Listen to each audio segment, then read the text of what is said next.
Hola amigos y amigas, gracias por estar con nosotros en tu programa ¿Qué pasó entonces? Hoy tenemos también un tema muy interesante, importante de nuestra historia. Soy Arnulfo Ramírez de la Costa y alegre porque nos va siguiendo en este programa. Bueno, el tema que tenemos para el día de hoy es arte rupestre del río Plátano y en esta oportunidad hemos invitado al connotado antropólogo Jorge Federico Travieso, que pues, nos va a acompañar en esta oportunidad y ya ha estado con nosotros en otros programas y siempre es un gran aporte sus conocimientos, sus experiencias, sus investigaciones. Y agradecemos en principio la aceptación de nuestra invitación al programa de ¿Qué pasó entonces? ¿Qué tal, maestro? ¿Cómo está? Rodolfo, ¿cómo estamos? Un gusto, un placer, un honor estar acá. Bueno, gracias por la invitación. Gracias. Y el honor es nuestro de que usted pueda compartir esos conocimientos con un tema tan interesante acerca del arte rupestre.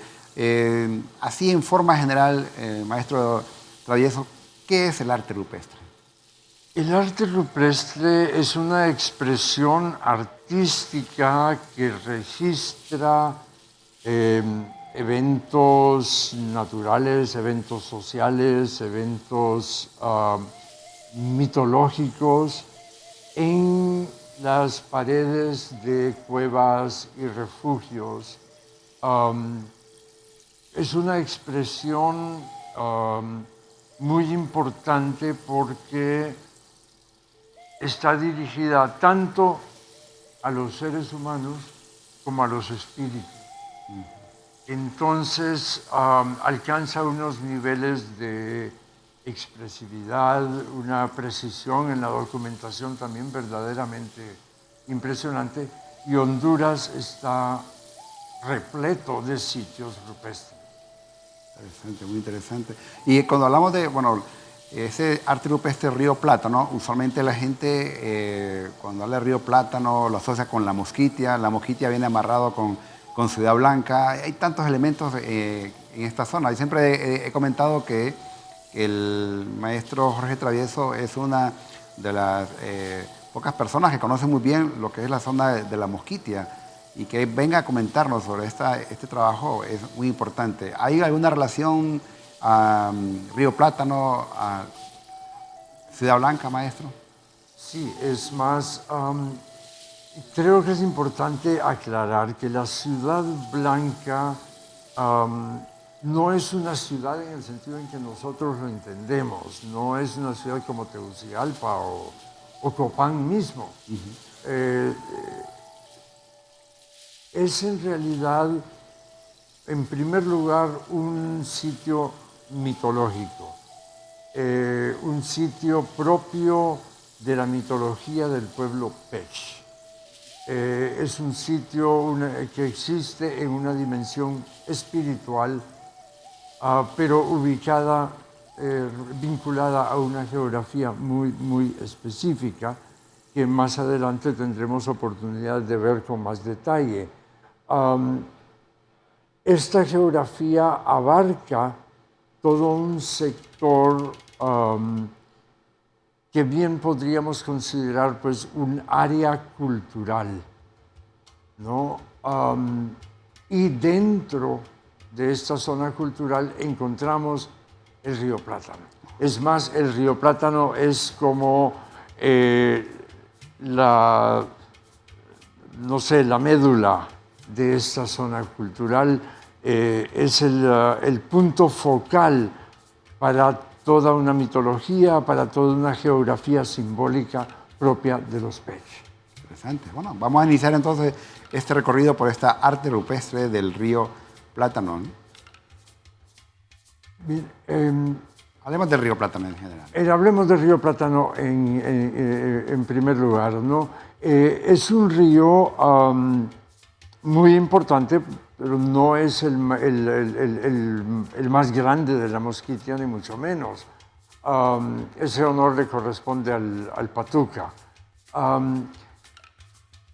El río Plátano nace de la confluencia de los ríos Chilmeca y Guarasca, al sur, muy al sur del departamento de Colón, ya casi en la frontera de Colón y Olancho. La zona de la confluencia de estos dos ríos es una zona muy, muy rica en vestigios arqueológicos que ya nos indica que ahí hubo un gran nivel de actividad. Y buena parte de estos sitios arqueológicos han sido integrados a la mitología de la Ciudad Blanca.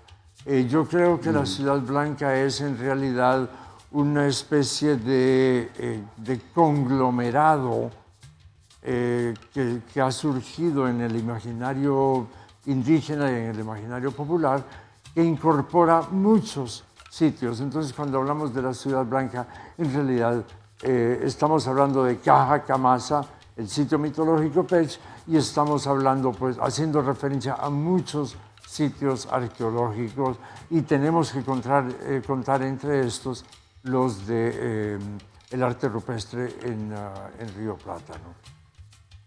El río Plátano cruza la Reserva del Hombre y la biosfera del río Plátano, le da el nombre a la reserva, y eso, a pesar de que ha generado situaciones bastante conflictivas, ha ayudado a que la zona todavía conserve, que todavía tenga un alto nivel de conservación, por lo menos en la zona núcleo, aunque es importantísimo señalarlo, está seriamente amenazada, ¿no?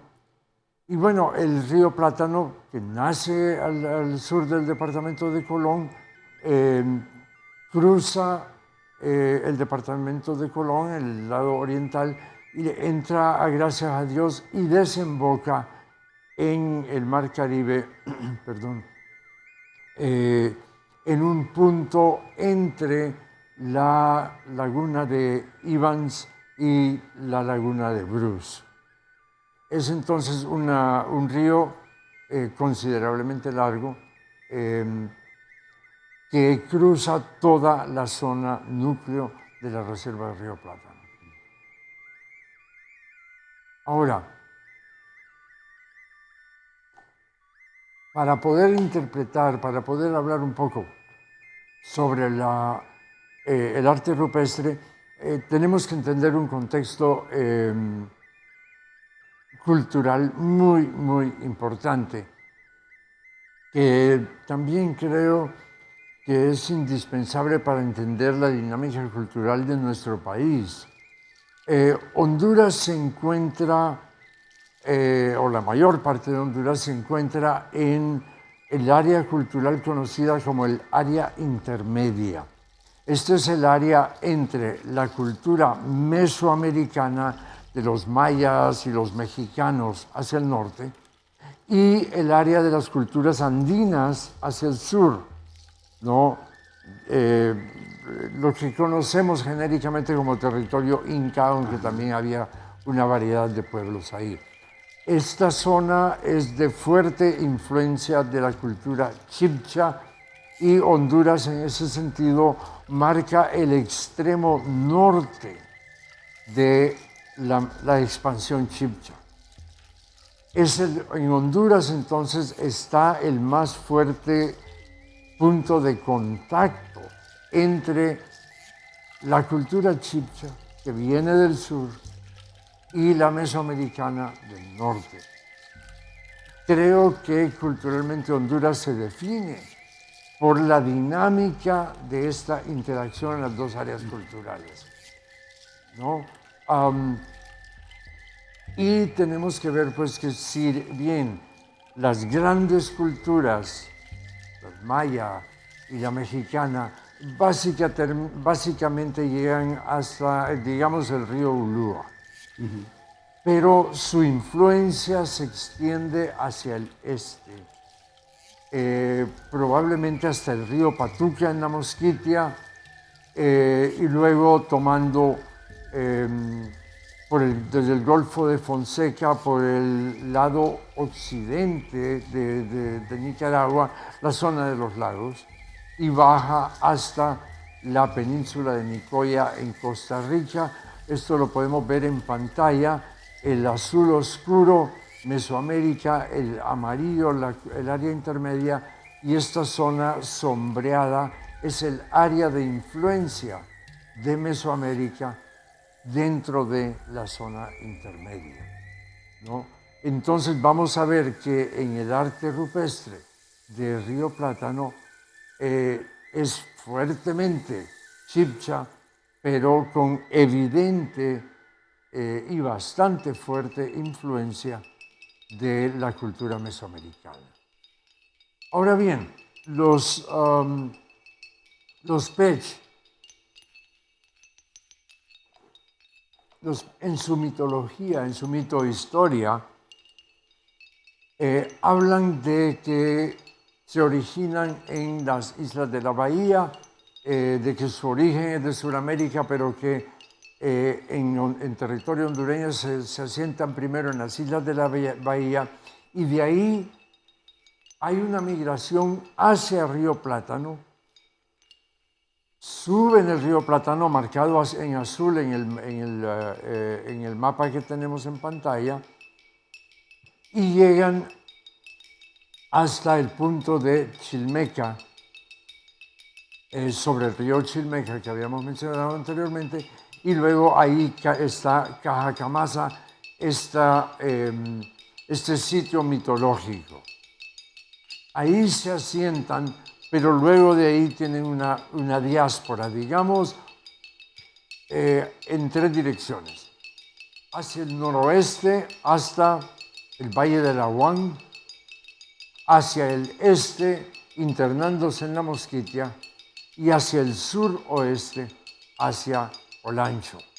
Y vamos a ver que en la mitología de los Pech, este tipo de concentración en Chilmeca, Cajacamasa, y esta dispersión, esta diáspora, se repite en varios puntos de su historia, pero Cajacamasa siempre es el punto donde regresan, es como su refugio permanente, ¿no? Pasemos a la siguiente imagen. Entonces vemos que los Pech, aquí sombreado en amarillo podemos ver la zona por la cual se dispersaron los Pech. Por supuesto, había otros pueblos en esta zona, aunque algunos de los pueblos que menciona la literatura histórica en realidad podríamos considerarlos subgrupos de los Pech. Como un ejemplo, se habla de los indígenas, los secos, ¿no? Que en realidad es tomado del inglés, que serían los sicos, y era en realidad un grupo de Pech que estaban asentados sobre el río Sico. Bien, también vamos a hacer aquí una breve pausa para continuar hablando de este tema tan interesante, de esta área intermedia. Y recuerde, pues estamos siempre en nuestras redes como STV Telebásica, y claro está, vamos a continuar hablando de este tema tan interesante con nuestro invitado, el señor Jorge Travieso. Ya regresamos, no nos cambies.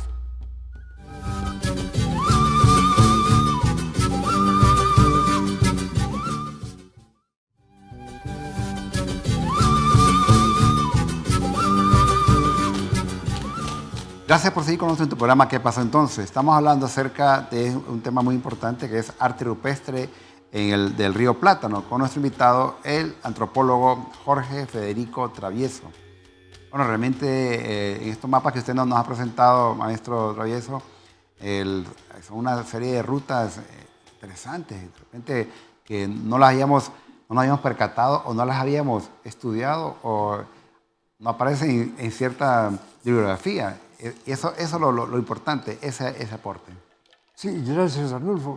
Mira, a mí me ha sorprendido muchísimo el nivel de movilidad, de la capacidad de desplazamiento que tenían los pueblos indígenas en la época precolombina.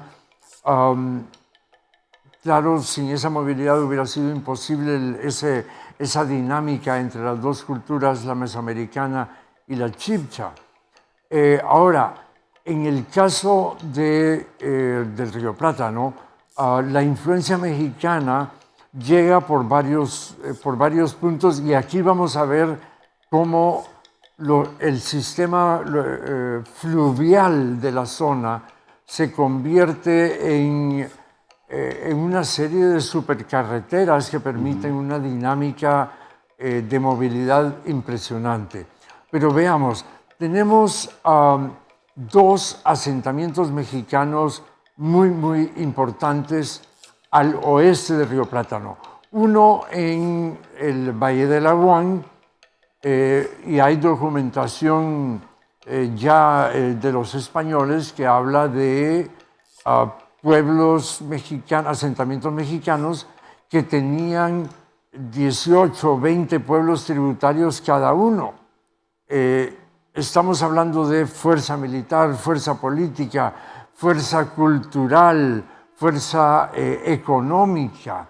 Estamos hablando de una pujanza impresionante y en buena medida esto se debe o se sostiene a través de importantísimos cultivos de cacao en el Valle del Aguán. Cacao destinado a la exportación. Se mandaba desde aquí a Yucatán, ¿no? Entonces estamos ante una situación tremendamente dinámica con influencia directa sobre el río Plátano. Ellos podían navegar por el río Aguán, luego cruzar hacia el oriente hasta llegar a la confluencia del Sico Paulaya, y de ahí que se convierte en el río Tinto, y de ahí llegar al río Plátano. Podían irse por mar desde la zona alrededor de aledaña a Trujillo o desde la desembocadura del Aguán y llegar ahí al río Plátano y por ahí subir, ¿no? Tenemos otro asentamiento muy importante en la zona de Olancho, de mexicanos. Incluso actualmente todavía hay un pueblo reconocido en Honduras como Naoas, que eran, diríamos, son descendientes de los mexicanos que hubo en la zona. Ellos podían tomar por el río Sico, subir por el río Paulaya de nuevo hasta donde se conforma el río Tinto y de ahí cruzar hacia el río Plátano. Por otro lado, podían bajar por el río Plátano mismo, ¿no? Que les queda relativamente cerca. Tenemos que señalar también la ruta posible del río Huampú, que les lleva hacia el Patuca, pero por el Patuca también podrían entonces llegar a la zona del río Plátano desde el este. Tenemos entonces una enorme cantidad de posibilidades, ¿no?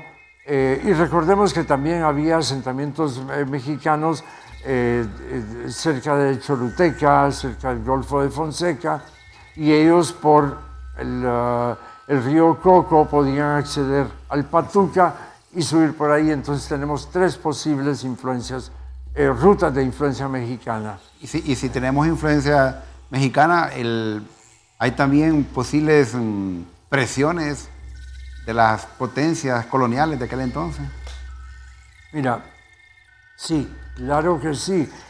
Hablábamos como en la mitohistoria, Pech, se concentran en la zona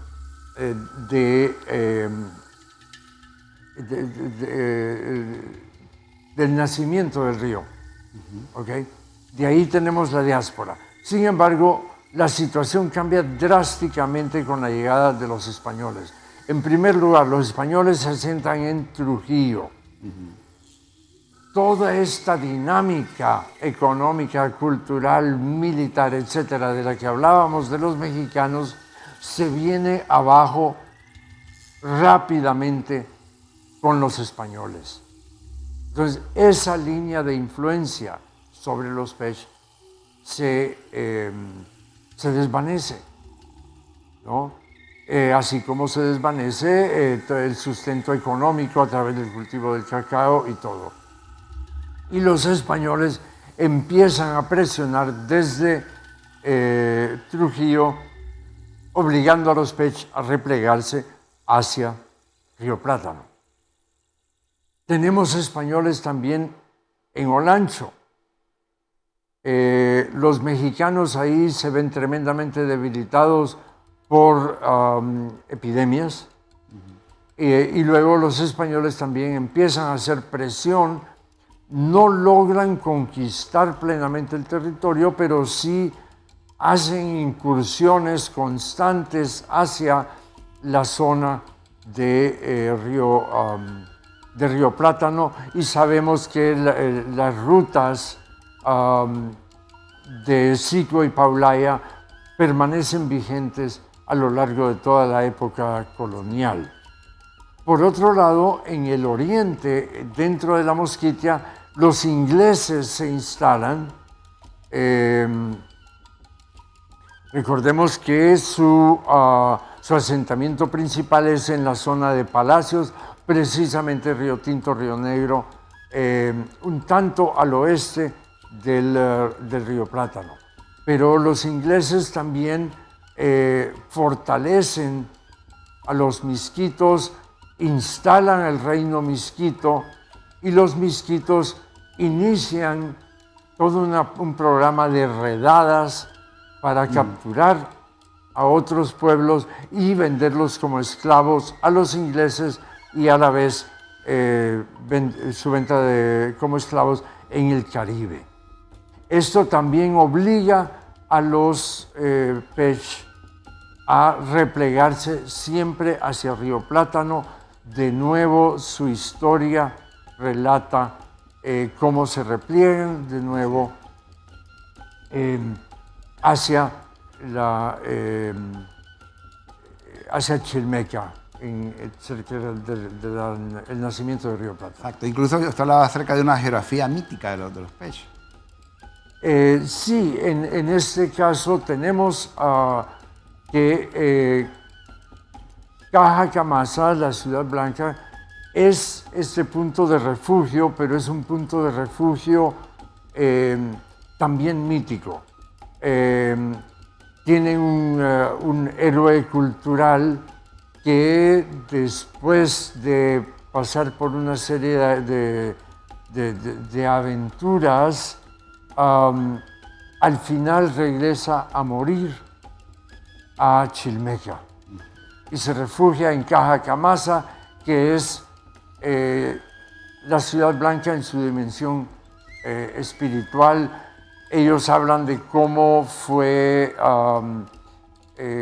creada por seres espirituales, hablan de que estos personajes tenían conocimientos sobre raíces y plantas, y podían hacer una mezcla que suavizaba la piedra, y esto les permitía hacer esos maravillosos tallados. Como dato curioso, también en Sudamérica, en la zona andina, hay historias similares de cómo los antiguos manejaban estas mezclas de plantas que suavizaban la piedra y les permitían hacer estos maravillosos tallados, ¿no? Ahora, la dimensión espiritual de Caja Camasa también está muy vinculada a el inframundo. Pero veamos el inframundo no como un sitio de muerte, como un sitio relacionado con el infierno. No, es un sitio más bien de abundancia, donde los espíritus guardan, cuidan los bienes naturales, los bienes, las especies animales, las plantas, ¿no? Y en Río Plátano hay una formación geológica muy interesante. Pueden ver en la imagen en pantalla que está marcado un sitio como el subterráneo. Ese es un sitio donde hubo un deslizamiento, un derrumbe hace siglos, sin duda, y el río pasa debajo de una formación geológica muy, muy grande, que fácilmente se puede interpretar como que el río entra al inframundo y al otro lado de esta formación geológica sale del inframundo. Entonces Río Plátano es también por ahí un sitio de acceso al inframundo. Y hay que ver que Caja Camasa, la ciudad blanca mítica, se dice que está dentro de un cerro.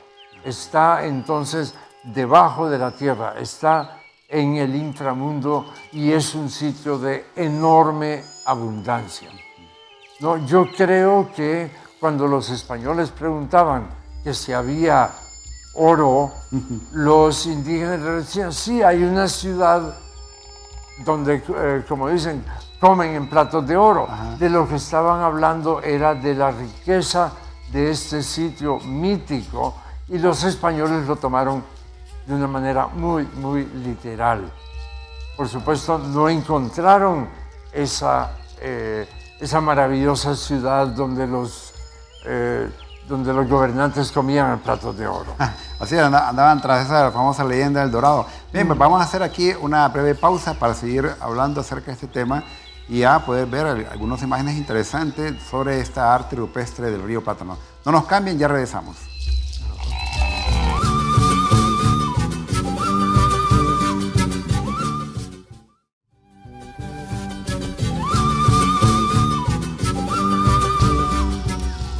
Gracias por seguir con nosotros en tu programa ¿Qué pasó entonces?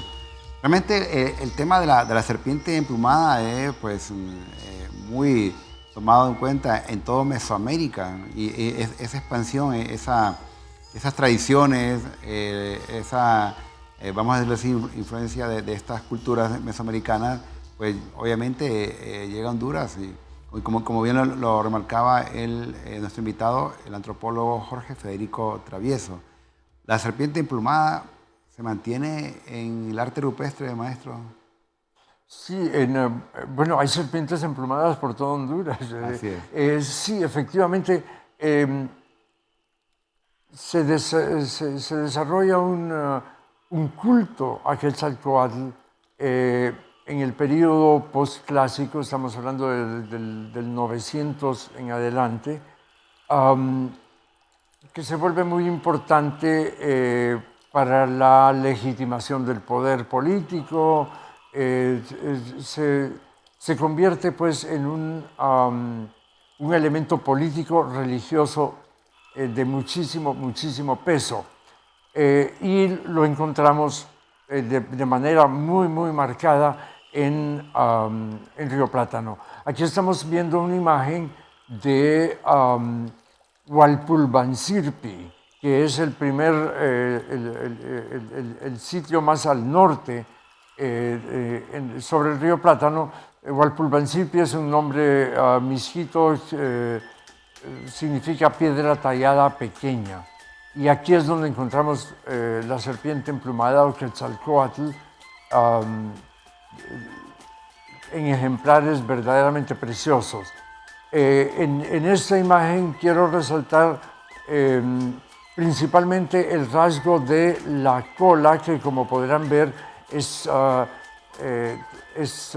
termina en una curva, lo que nos dice que es una serpiente arbórea, una serpiente que tiene la capacidad de agarrarse de las ramas con la cola. Ese detalle encaja muy bien con la iconografía mesoamericana porque hay otros rasgos de la serpiente emplumada que nos indican que sí, su modelo es una serpiente arbórea. Veamos, pero aclaremos primero quién es Quetzalcóatl. Pasemos a la siguiente La serpiente emplumada, que para los mayas se llamaba Kukulcán o Gucumats, como aparece en el Popol Vuh, significa la serpiente quetzal o la serpiente de plumas preciosas. ¿No? En la tradición mexicana es una de las 4 divinidades creadoras, son las divinidades, los dioses encargados de llevar la creación del universo al punto en el que se encuentra ahora. Pasan por varios prueba y error, digamos, en varios momentos sucesivos, cada uno marcado por un sol distinto, y nos llevan a cómo está ahora el universo. Por otro lado, la serpiente emplumada también es Ejecatl, el dios del viento, muy vinculado a las lluvias. Aunque no era la divinidad de las lluvias, es la divinidad que prepara el camino para las lluvias. Está también muy vinculado a Venus, Tlahuizcalpantecutli, que es lucero de la mañana, y Xolotl, el lucero de la tarde, y vamos a ver que este hecho lo vincula mucho con la mitología Pech y está muy marcado en el arte rupestre de Río Plátano. Ahora, esto es como divinidad. Luego hay un personaje, Seacatl Topiltzin-Quetzalcóatl, que es un héroe cultural mexicano divinizado de la cultura tolteca. Es divinizado, es un héroe civilizador y es a través de él que se desarrolla este culto que, como podemos ver solo en el arte rupestre, está por todo Honduras. Pasemos al siguiente para que regresemos y veamos la cabeza de esta maravillosa serpiente emplumada. Aquí podemos ver algunos detalles muy interesantes que se distinguirán mejor. Los he resaltado en la siguiente imagen para que se distinga mejor los rasgos individuales. Pasemos a la siguiente entonces. Ok, aquí podemos ver que tiene un penacho de plumas, ¿no? Directamente sobre el ojo. Tiene la mandíbula superior, mandíbula inferior, y podemos ver que tiene una lengua bífida. Esto nos indica claramente que es la serpiente emplumada, y hay que señalar que este estilo de penacho se encuentra casi idéntico también en Chichén Itzá, en Yucatán. Ahora, la serpiente emplumada, en este caso, nos muestra también una estilización que incorpora elementos mesoamericanos, pero el cuerpo de la serpiente que vimos anteriormente es un estilo muy fluido, es un estilo casi sin adorno, que no son rasgos propios de la iconografía mesoamericana. Aquí en Hualpulbansirpi encontramos esta figura y encontramos la siguiente, que es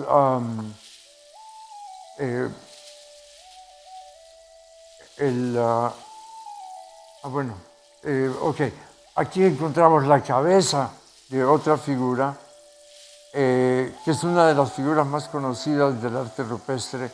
Quiero señalar las similitudes con la anterior.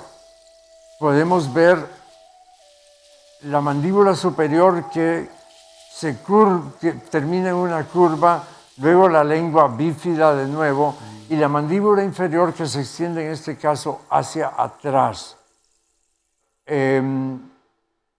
Uno de los rasgos interesantísimos de esta figura es que incorpora elementos tanto de serpiente como de cocodrilo. Tenemos una figura híbrida. Yo creo que los Pech tenían alguna divinidad que se manifestaba como cocodrilo y aquí lo asociaron a Quetzalcóatl.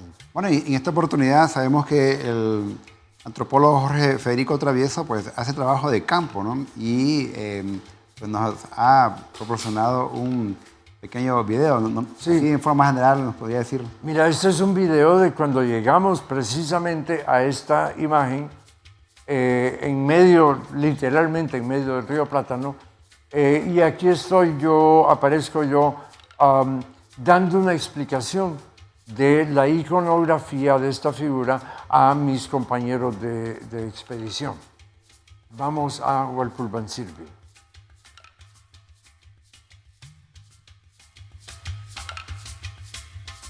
Ok, mira, me voy a poner los otros anteojos porque no veo ni Quetzalcóatl. Me pongo aquí que no me doy cuenta, ya al rato me picó.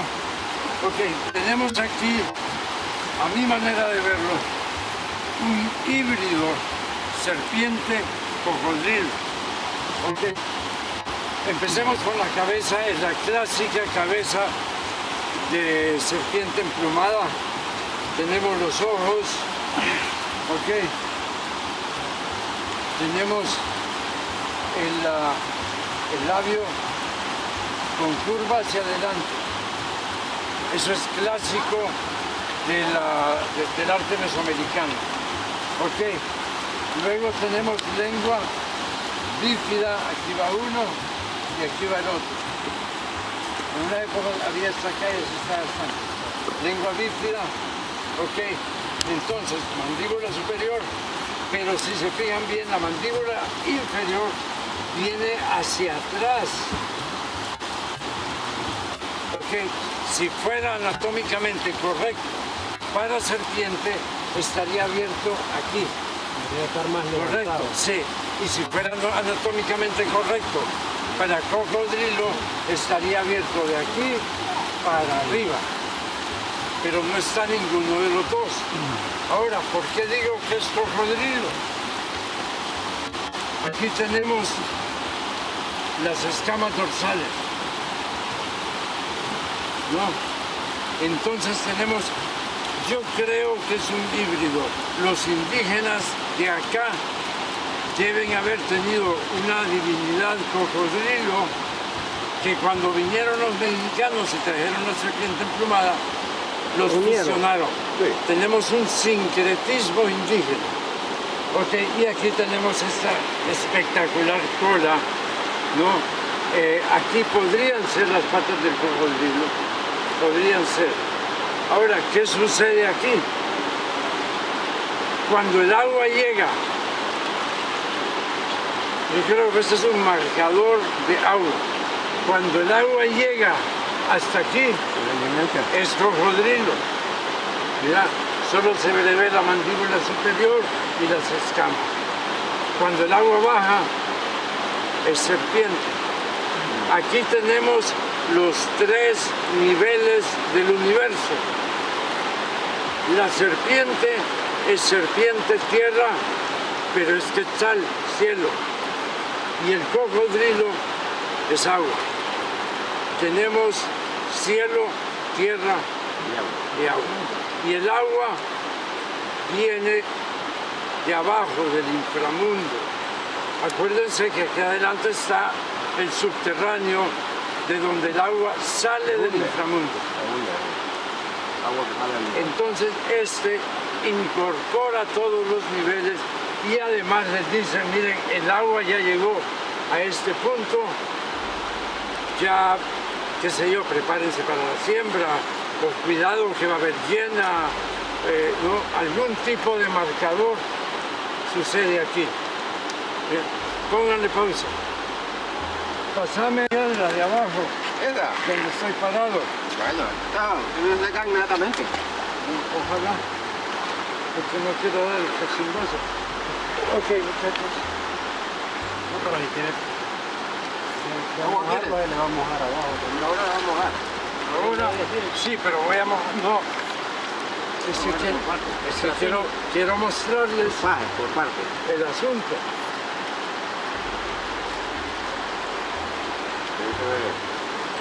El río que está ¿Ves? para abajo, pues. El nivel del río, pues. El nivel del río llega aquí, queda la cabeza y la mandíbula superior fuera del agua como en cualquier cocodrilo, ¿no? Y quedan las escamas superiores como cualquier cocodrilo. ¿Ok? Hay una transformación. ¿Verdad?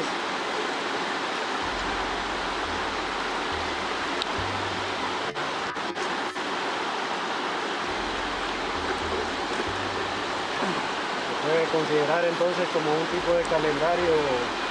Es un marcador estacional. Nos dice, posiblemente diga, ok, hasta aquí ya es el tope del agua, ya viene el verano. ¿No? Podría ser. Hay muchas posibilidades de decir aquí, este es un marcador alto, y también te dice, si se pasa de aquí, andate, que viene la llena. Se va a llevar al río. No, ¿Sabes que en Amazonas hay un sistema igual? tiene que ver si tienes nada. Sí, pero es la serpiente, el Orinoco. Orinoco quiere decir precisamente, Orinoco es el agua, la serpiente del agua. Ajá. Y también dicen que cada 20 años hay una hiena que se lleva todo. Y hay marcadores como Sí. estos. Pero ves, a mí me parece que esa interpretación, no sé si es la correcta, pero yo le encuentro sentido. En los relatos está. Sí. En los relatos está.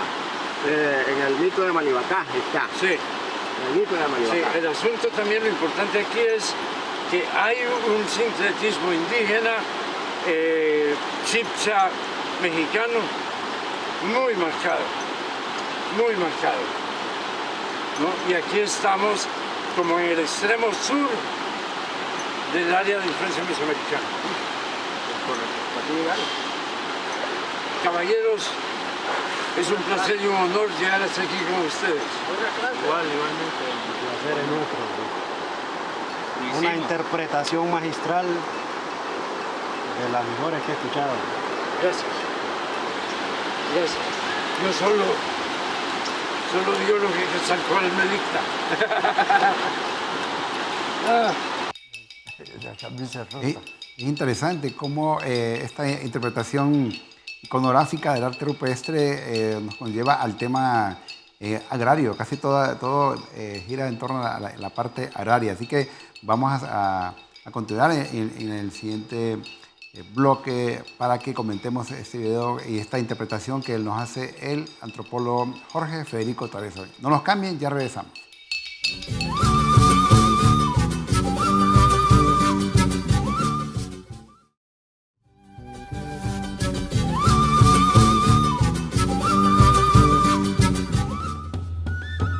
Gracias por seguir con nosotros en tu programa ¿Qué pasó entonces? Este video es muy interesante porque el antropólogo Jorge Travieso está en el lugar de los hechos. Nos está explicando esos elementos. Bueno, ahí casi se moja completamente, le está explicando a la gente. Realmente eso es muy importante, esas interpretaciones que hace, y creo que nos abren nuevas puertas, nuevas ventanas a seguir investigando sobre esta temática. Y hablaba un poco, maestro Travieso, y hablaba un poco del tema agrario, en qué se entrelaza o se amarra el tema agrario con el arte rupestre. Sí, en este caso, como había mencionado antes, Quetzalcóatl por un lado está vinculado a las lluvias, ¿no? Pero tenemos también la importancia del río para las siembras, para el sustento de las personas, y uno de los aspectos más importantes de la relación que la gente tiene con su sistema de producción es la calendarización, Y yo creo que aquí tenemos marcadores. Por un lado vimos cómo la misma serpiente es un marcador, indicador de niveles de agua y un marcador estacionario que nos avisa cuando ya es hora de empezar a prepararnos para la siembra. Ahora hay otros elementos que refuerzan la idea del vínculo con la agricultura. Esta imagen que presentamos ahora es una imagen muy singular, que creo yo que simboliza la relación entre el agua y la fertilidad agrícola. Tenemos esta figura a la izquierda que de entrada parece una planta, pero si vemos en su parte inferior se desenvuelve en una línea curva que parece raíz, pero también pareciera agua. La imagen para mí representa una planta recién germinada, solamente tiene dos pequeñas hojas, un dicotiledón, posiblemente un frijol o algo así, y la parte superior es probablemente represente la semilla. Tenemos otras imágenes aquí mismo que se relacionan con el agua. Un poco a la derecha, cerca del final de la línea, sobre el final de la línea curva, vemos, se distingue un tanto una flor. Hay en realidad varias imágenes de flores aquí, un poco difíciles de distinguir, y las flores están asociadas a la diosa Chalchiuhtlicue, que era la divinidad encargada de las aguas superficiales, es decir, de los ríos. Y aquí tenemos una imagen, varias imágenes de flores que nos dice esto está vinculado a las aguas superficiales y a la lluvia también, porque Chalchiuhtlicue era la esposa de Tlaloc, el dios de las lluvias. Entonces vemos pues que hay casi se puede decir un culto al agua.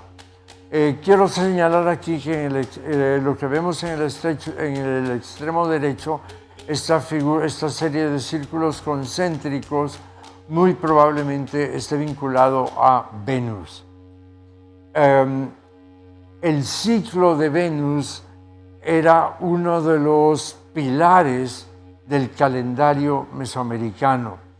Y aquí, que ya pasamos a Hualpulvantara, un par de kilómetros al sur de Hualpulvansirpi, aquí vamos a encontrar muchas referencias a Venus. Y de nuevo, Venus está vinculado a Quetzalcóatl y hay un par de gemelos héroes en la mitología Pech, que también representan al lucero de la mañana y al lucero de la tarde. Pasemos a la siguiente imagen.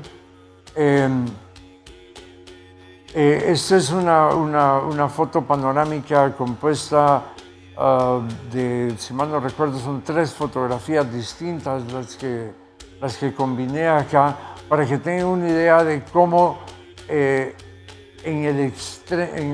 el borde superior de la roca de Hualpulvantara se da este conjunto que yo considero una banda celestial. Aquí creo yo que hay el registro de varios eventos astronómicos o astrológicos que le ayudaba a los chamanes a seguir los ciclos naturales de la Luna y Venus principalmente, creo yo que este conjunto se parece mucho a las bandas celestiales que encontramos en la iconografía maya. Así es. ¿No? Aquí estamos hablando un poco, de todo esto sería lo que se conoce como petrograbados, ¿no? Correcto, Esta zona. son figuras talladas directamente sobre la piedra, ¿no?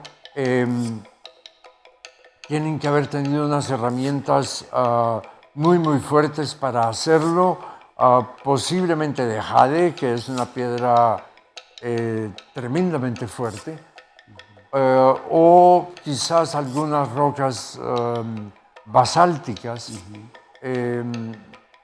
que sí se encuentran en la zona, pero son muy, muy difíciles de manejar y de lograr un nivel de estilización en la figura como el que vemos aquí o los que hemos visto anteriormente. Yo comentaba al principio del programa de que este tipo de arte rupestre, ¿verdad? Petrograbados, el antropólogo Jorge Travieso, pues, que se ha dedicado a investigarlos, tratar un poco de descifrarlos. Este es prácticamente, maestro Travieso, es pura arte abstracta, ¿no? Hay mitogramas, y hay historias reales, historias míticas, hay formas de astros. Yo creo que se convierte en abstracto porque no disponemos de la información contextual, cultural, que nos permitiría leerlo. Recordemos, los chamanes, los watás de los Pech, podían entender esto como quien lee un cómic, ¿no? Porque ellos disponían de toda esta información. Aquí la interpretación que yo propongo, que no pretendo que sea definitiva en ningún sentido, la he basado en la mitología mesoamericana y la mitología Pech actual, ¿no? Debo destacar aquí la importancia del trabajo del antropólogo Lázaro Flores en la investigación de la mitología Pech, y bueno, con el equipo de investigación con que fuimos acá a Río Plátano, también hicimos algo de trabajo de campo en Olancho y pudimos reforzar un poco el trabajo de Lázaro, ¿no? Ahora, rápidamente vemos aquí varios círculos concéntricos marcando eventos vinculados con Venus. Ya en la iconografía clásica mexicana encontramos este tipo de símbolo usado exactamente de esta manera. Ahora, esta figura que vemos aquí a la derecha la vamos a ver en más detalle en la siguiente imagen. Venus y la Luna son dos figuras celestes que tienen ciclos muy claramente definidos, pero recordemos que hay un momento en que desaparecen ambos, la Luna y Venus. Los indígenas, los Pech, los mesoamericanos, interpretaban esto como que estas figuras celestiales descendían al inframundo y luego resurgían para dar inicio a un nuevo ciclo, resurgían ya transformados. De esta manera he interpretado esta figura acá. Creo que la figura superior, ese rostro, representa a Venus, y si ven está vinculado por una línea directa a esta figura que se asemeja a un búho. un tecolote, como llamamos. El búho era considerado un mensajero del inframundo. Entonces tenemos Venus arriba, vinculado por una línea a una figura del inframundo. Creo que esto nos está diciendo que Venus desciende al inframundo, ¿no? Por otro lado, también recordemos que estamos en un río que en este punto se ve como un río que ha salido del inframundo. Entonces tenemos figuras del inframundo, una repetición, una reiteración de la idea del inframundo. Cajacamasa misma está ubicada en el inframundo. Estamos entonces vinculados a el inframundo.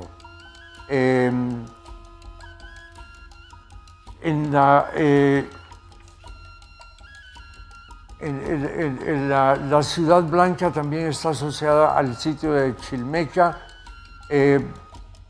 Hay la posibilidad de que originalmente fuera Chalmeca, que podría ser una referencia a Chalmecatecutli, una divinidad asociada al inframundo. Quiero terminar con la siguiente imagen, un poco difícil de discernir. Son dos rostros flanqueando una figura de un ave. Yo creo que el ave podría ser interpretada como una figura solar. Eso lo vemos con frecuencia en la iconografía mesoamericana y aún en el arte rupestre de aquí de Honduras. En Ayasta hay una figura exquisita de un ave que a mi parecer representa al sol. Ahora, la importancia de estos dos rostros es que encontramos un mito Pech en el que nos habla de dos gemelos que después de cumplir una misión que les encarga su abuelo, que la divinidad superior, se convierten, uno de ellos en el lucero de la mañana y el otro se convierte en el lucero de la tarde. Así tenemos un rostro, uno de los gemelos antes de la figura del ave que representa al sol y el otro después. Uno viene antes del sol y el otro viene después del sol, la figura, el lucero de la mañana y el lucero de la tarde. Esto les vincula directamente con la mitología Pech, en un mito que todavía se relata. Estamos hablando de cultura viva. Y por otro lado, lo vincula también a Quetzalcóatl, manteniendo esa fusión entre las dos culturas de las que hemos venido hablando. Muy interesante, realmente es muy, aportador y de mucho conocimiento. Maestro Travieso, nosotros le damos las gracias por haber estado con nosotros en el programa ¿Qué pasó entonces? Siempre las puertas abiertas al estudio. Gracias. Para que usted nos comparta esos conocimientos. ¿Cuál es la tarea que le va a dejar a nuestros seguidores? Bueno, creo yo que lo importante es leer, aprender sobre estos temas en las fuentes más accesibles. Hay trabajos muy importantes sobre la cultura Pech, sobre la cultura mesoamericana, sobre el arte rupestre de Honduras.